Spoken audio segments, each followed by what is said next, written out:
चाहती हूँ प्लीज, मैं ये बोलना चाहती हूँ कि यहाँ पे मैं जिलाधिकारी महोदय को सम्मान पूर्वक मंच पर आमंत्रित करना चाहूंगी आपको सम्मानित करने के लिए। छोड़ दीजिए। एक सेकेंड, नहीं, ये it's not good and you are not doing good with मी।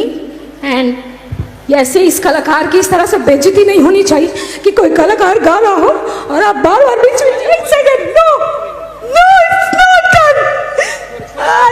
मैं गाने के लिए मर नहीं रही हूँ, बहुत सारा बच्चा मेरे पास गाने के लिए। No, it's not done.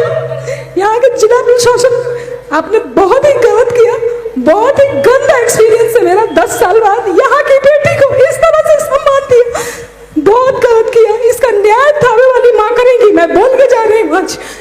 Thank you. Bhojpuri की स्टार प्रियंका सिंह जी के साथ जो थावे महोत्सव में हुआ बहुत ही अशोभनीय था।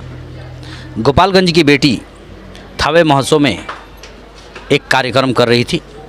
कार्यक्रम के दौरान समय का अभाव बताया गया, लेकिन इन बातों को नज़रअंदाज करते हुए प्रियंका सिंह ने अपनी अंतिम गाने गाकर सोची कि इस प्रोग्राम को मैं ख़त्म करती हूँ।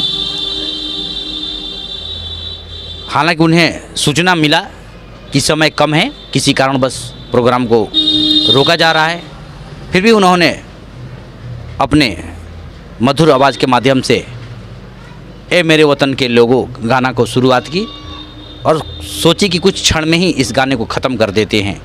लेकिन जो वहाँ की एंकर थी, बीच गाने में ही उनसे माइक छीन लिया गया और उन्हें रोक दिया गया। हालांकि प्रियंका सिंह के आंखों से आंसू आ गए। उन्होंने कहा, मैं कोई छोटी मोटी गायिका नहीं हूँ, मेरे लिए स्टेज की कोई कमी नहीं है। यहाँ के जो डीएम साहब है उनका रवैया अच्छा नहीं है, उनका व्यवहार अच्छा नहीं है। इसी के साथ उन्होंने अपने बाड़ी को विराम दिया। थैंक यू बोलते हुए स्टेज से उतर गई। भोजपुरी की बहुत ही सुरीली गायिका है प्रियंका सिंह, ऐसा नहीं होना चाहिए। जो भी वहाँ के प्रबंधक था उन सब का रवैया अच्छा नहीं हुआ और किसी भी कलाकार के साथ ऐसा नहीं होना चाहिए।